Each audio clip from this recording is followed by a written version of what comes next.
बड़ी बहू से तो दहेज लिया था। निर्मला निवास फूलों से सजा हुआ था, और सजता भी क्यों ना।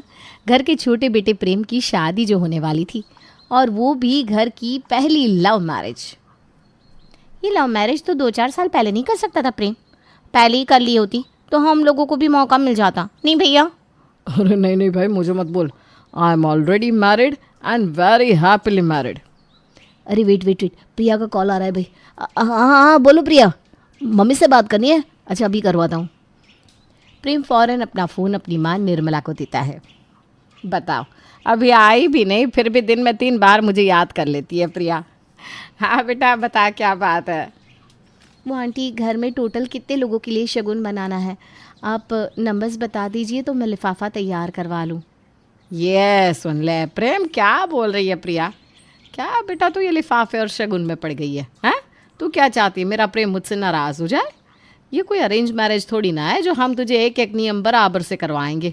अरे कोई ज़रूरत नहीं है शगुन की, बस सभी बड़ों के पैर छूकर आशीर्वाद लेना ही बहुत है। ये सुनते ही घर की बड़ी बहू सुनैना के कान खड़े हो जाते हैं। मेरी शादी के वक्त 2100 के शगुन डलवाए गए थे, वो भी 25 लोगों के लिए, ऊपर से गिफ्ट अलग। और प्रिया की बारी आई तो कोई शगुन की ज़रूरत नहीं है, आशीर्वाद से ही काम चल जाएगा बेटा। सही है। ये सुनते ही सुनैना मुड़कर रसोई की ओर जाने लगती है। तभी निर्मला कहती है, शादी का घर है बहू और तू ऐसे ही खड़ी है, जा रसोई संभाल।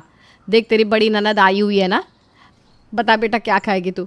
पकौड़े पसंद है ना तुझे? रुक, अभी पकौड़े बनवाती हूँ। अरे नहीं मौसी जी, कितने लोगों का खाना बनाएंगी अकेली भाभी? आप हलवाई रखवा लीजिए ना। अरे नहीं दीदी, क्या हलवाई, हमारी भाभी अकेले ही काफ़ी है। 100 लोगों का खाना तो यूं बनाकर चलती है भाभी। वो है ना, वो सब देख लेगी। आप सब नाश्ता कीजिए, मैं प्रिया से मिलने जा रहा हूँ। आज बेचारी सब्ज़ी काटने की कोशिश कर रही थी तो उसमें उसकी उंगली कट गई। अब मैं उससे मिलकर आता हूँ। अरे क्या ज़रूरत थी उसे इतना काम करने की? तो जल्दी जाओ उसके पास, शादी के दिन है और ये लड़की भी। इस तरह घर पर बस नई दुल्हन की पसंद नापसंद की ही बातें चला करती। जहाँ शादी के घर में सभी मेहमान एंजॉय कर रहे थे, वहाँ बेचारी सुनैना रसोई संभाल रही थी। एक दिन सुबह 4 बजे सुनैना अपने कमरे में सो रही थी, तभी कोई उसे हिलाकर जगाता है। अरे बहू, मुझे ज़रा गुनगुना पानी दे दे। बिना गुनगुना पानी पिए कब्ज़ दूरी नहीं होती। अब पेट साफ नहीं रखूंगी तो शादी के घर में खाना कैसे खाऊंगी? क्या इस वक्त? अच्छा ठीक है दादी जी, चलिए मैं आती हूँ। बेचारी सुनैना सुबह 4 बजे से उठकर सभी की फरमाइशें पूरी करने में लग जाती है। शादी के वक्त घर में कितने भिन्न भिन्न प्रकार के गेस्ट आते हैं, ये तो आप सभी अच्छी तरह से जानती होंगे। और घर पर किसी को तो उनकी ज़रूरत का ख्याल रखना ही पड़ता है, और इन सब की ज़रूरत का भार सुनैना के कंधे पर आ गया था। शादी वाले दिन, भाभी मैंने आपकी अलमीरा से चूड़ियाँ ली हैं। वो क्या है ना, मेरे साड़ी की मैचिंग चूड़ियाँ लाना ही भूल गई थी मैं। और हाँ भाभी, मुन्ना कभी भी उठता ही होगा, आप प्लीज़ उसके लिए दूध बनाकर पिला दीजिएगा। मैं ना वेन्यू पर निकलती हूँ। यहाँ पार्टी शुरू होने वाली थी और वहाँ अभी भी घर की बड़ी बहू सभी का काम कर रही थी। किसी तरह जो भी सामान बचता है उसी से तैयार होकर सुनैना शादी के वेन्यू पर पहुँचती है। पूरे 5 दिन से नींद नहीं हुई है, कितनी थकावट लग रही है। किसी तरह शादी संपन्न हो जाए, फिर मैं एक अच्छी सी नींद लूँ। सुनैना खुद में ये सोच रही थी कि तभी निर्मला अपनी एक सहेली के साथ वहाँ आती है। देख सुशीला, यही है मेरी बड़ी बहू। रंग ज़रा पक्का नहीं है बहू का, और चेहरे पर चमक भी थोड़ी कम ही है। अरे ये तो जिस दिन दुल्हन बनकर आई थी ना, तब से ऐसी है। विक्रम बेचारा अब जो आई वो स्वीकार कर ली। अरे तुझे रूप देखता है ना तो मेरी प्रिया बहू का देखना, क्या नूर है उसके चेहरे पर। ये कहकर निर्मला वापस चली जाती है। ये मम्मी जी बार बार अपनी सहेलियों को मेरी इंसल्ट करवाने क्यों ला रही है? 2 दिन गिनकर कोई मेरे जितना काम कर ले, उसका चेहरा काला ना पड़ जाए तो मेरा नाम सुनैना नहीं। और आखिरकार शादी संपन्न हो जाती है और प्रिया बहू बनकर विमला निवास में आ जाती है। चलो अब जाकर शांति मिली, अब तो कम से कम कुछ दिन सगुन के नाम पर रसोई प्रिया संभाल लेगी। ये सोचकर जैसे ही सुनैना बिस्तर पर लेटती है, निर्मला प्रिया के साथ सुनैना के कमरे में पहुंच जाती है। अरे सुनैना, क्या आते ही बिस्तर पर पड़ गई? अरे जा अपनी देवरानी को रसोई का काम समझा दे, आज बेचारी की पहली रसोई है। चलो प्रिया, मैं तुम्हें बता देती हूँ कौन सी चीज़ कहाँ रखी है। सुनैना प्रिया को लेकर रसोई में जाती है। आप मुझे बस दूध कहाँ है और चाय पत्ती और चीनी कहाँ है ये बता दीजिए भाभी, बाकी सब मैं देख लूँगी। ये लो, दूध, चीनी और चाय पत्ती, और अगर किसी भी चीज़ की ज़रूरत हो तो मुझे बोल देना, मैं 10 मिनट में वॉशिंग मशीन में कपड़े डाल कर आती हूँ। 10 मिनट बाद प्रिया चाय तैयार करके कप में डाल रही होती है कि सुनैना रसोई में आ जाती है। सुनैना को देखते ही प्रिया कहती है, मैंने तो अपनी पहली रसोई बना ली भाभी, अब ना आप सभी का नाश्ता देख लीजिएगा। अपनी पहली रसोई में सभी के लिए चाय बनाकर प्रिया बाहर आती है, जिसे पीते ही प्रेम वाह वाह करने लगता है। कैसे बाबू, कैसे तुम इतनी मेहनत कर लेती हो? आहा, आज तक ऐसी चाय मैंने तो कभी नहीं पी। अरे बात तो तूने बिल्कुल सही की प्रेम, पता नहीं सुनैना कहाँ रह गई, अभी तक नाश्ता नहीं परोसा इसने। आती होगी, थोड़ी देर रुक जाइए, वो भी इंसान है, पिछले कितने दिनों से एक पैर पर भाग भाग कर सारा काम कर रही है सुनैना। जल्दी जल्दी नाश्ता बनाकर 15 मिनट बाद सुनैना रसोई से खाना बाहर लेकर आती है, पर सुनैना को देखकर उसकी तारीफ ना करते हुए निर्मला सीधा उस पर टूट पड़ती है। ये तो भला हो प्रिया का जो उसने हमें चाय दे दी, वरना तेरे भरोसे तो हमारे पेट में गैस ही हो जाती। ये भी कोई समय है नाश्ता बनाने का? दोपहर के वक्त सुनैना प्रिया के कमरे में आती है और उसे अपने साथ रसोई में ले जाकर कहती है, आज ही सारे मेहमान लौटे हैं, सुबह का नाश्ता तो सभी के लिए बना था, इसलिए बर्तन भी उसी हिसाब से हैं। चलो देवरानी जी, अब लग जाओ बर्तन साफ़ करने में। व्हाट आर यू किडिंग भाभी, मैंने ये मैनिक्योर क्यों करवाया था? इन बर्तनों को धोने के लिए? मेरे नेल्स डैमेज हो जाएंगी। इन बर्तनों को तो धो धो के मेरे हाथों की लकीरें घिस गई है, और तुम अपने नेल्स के टूटने की बात कर रही हो। वैसे भी कौन सा मैं तुम्हें अकेले बर्तन धोने के लिए बोल रही हूँ, मैं भी तो साथ में धोऊंगी। मैं इस घर में ये सब करने नहीं आई हूँ भाभी, और वैसे भी मेरी लव मैरिज है। प्रेम ने मुझे पहले ही कहा था, तुम्हारे ससुराल में तुम्हें बस आराम करना है बेबी, तो मैं क्यों काम करूँ? और आपको कुछ शिकायत है तो आप प्रेम से बात कर लीजिए। और इस तरह आराम से प्रिया अपने मन मुताबिक रहती। सुबह 10 बजे उठती, यहाँ तक कि अपना कप तक नहीं धोती। पर किसी की नज़रों में ये चीज़ आ ही नहीं रही थी, क्योंकि सब कुछ सुनैना मैनेज कर रही थी। एक दोपहर छत से कपड़े लाकर सुनैना उन्हें सोफे पर रख देती है और प्रिया को उन्हें समेटने के लिए कहती है, ये मैं करूँ? OMG। और प्रिया ज़ोर ज़ोर से आवाज़ देकर प्रेम को बुलाती है, बेबी कहाँ हो तुम? सुनो ना बेबी, देखो इतने सारे कपड़े देकर भाभी चली गई और कहा इन्हें समेटो। बताओ कैसे समेटूं? और इतने सारे कपड़े मैं समेटूंगी तो फिर अपने बेबी को टाइम कैसे दूंगी? सुनो ना प्रेम, तुम्हारा बेबी थक जाएगा ना, देखो ना एक शर्ट समेटती मैं कैसे थक गई हूँ।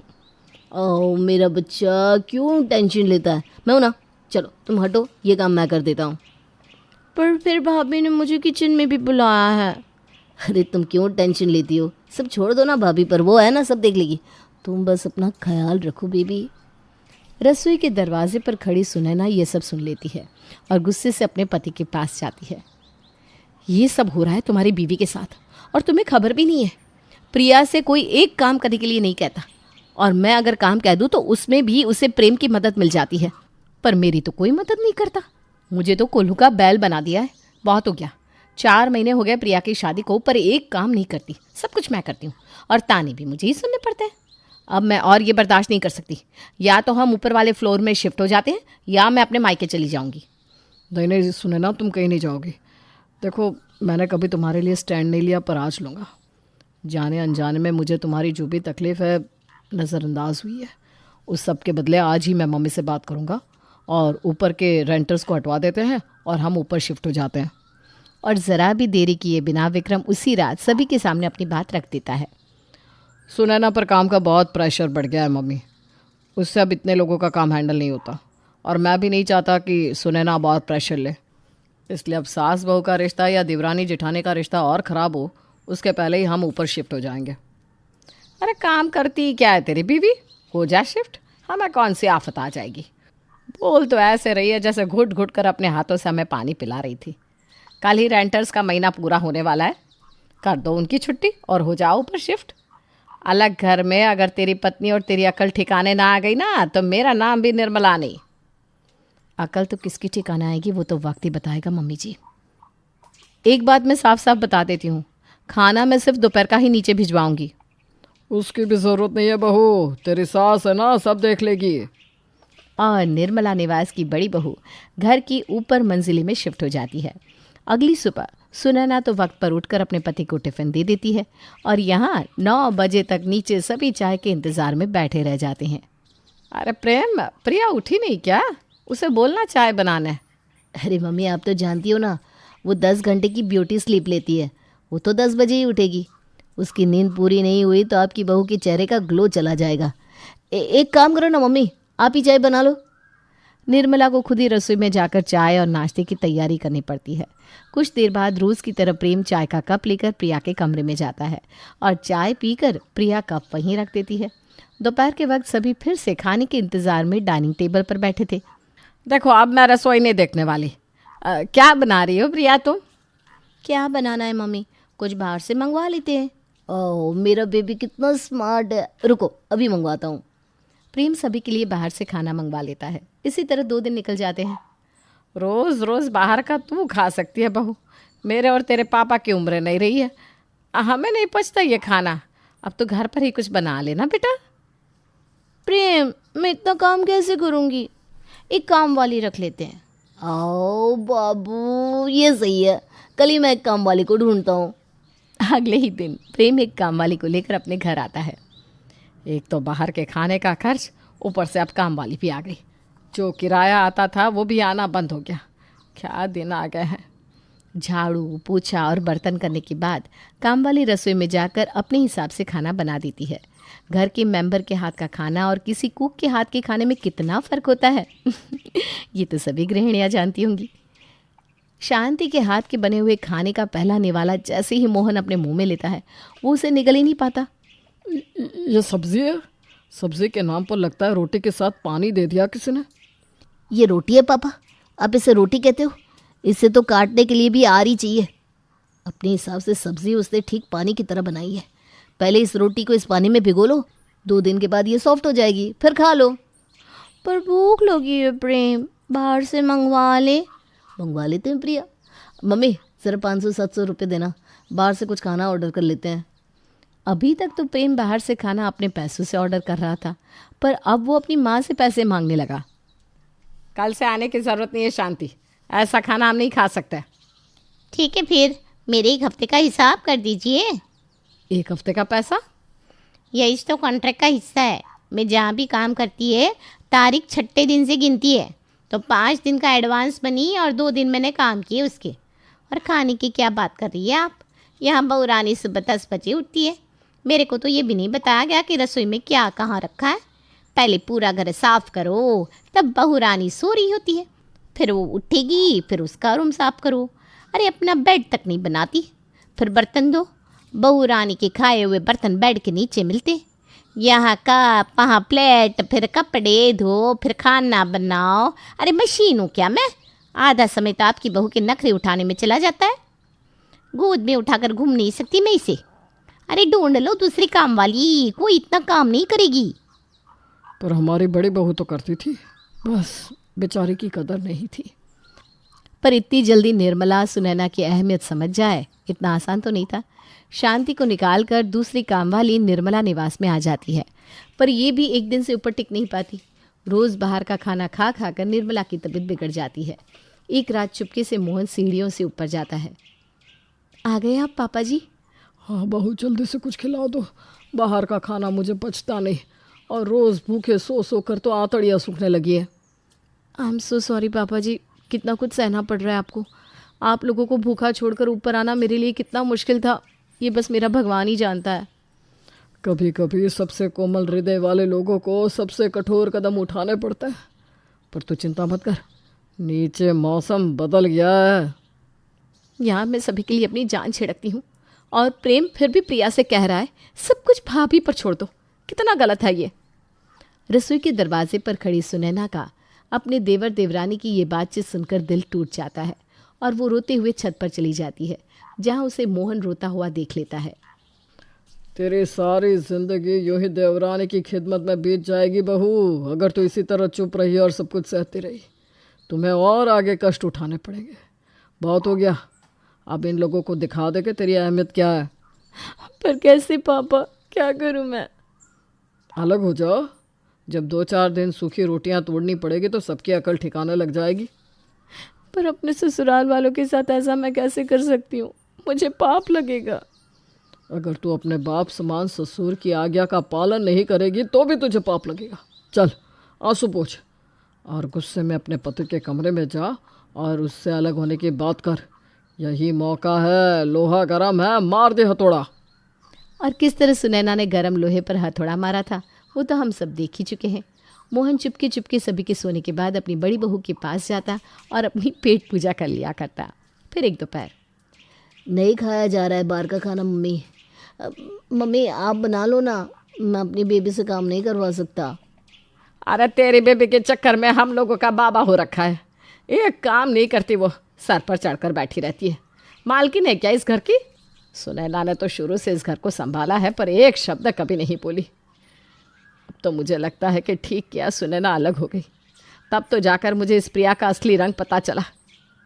अपनी बहू के साथ भेदभाव भी तूने ही किया था। अब जा माफ़ी मांग ले सुनैना से। निर्मला फौरन ऊपर जाकर सुनैना को मनाकर नीचे ले आती है और मोहनलाल के इस प्लान के कारण सुनैना को अपने ससुराल में फिर से इज्जत मिल जाती है।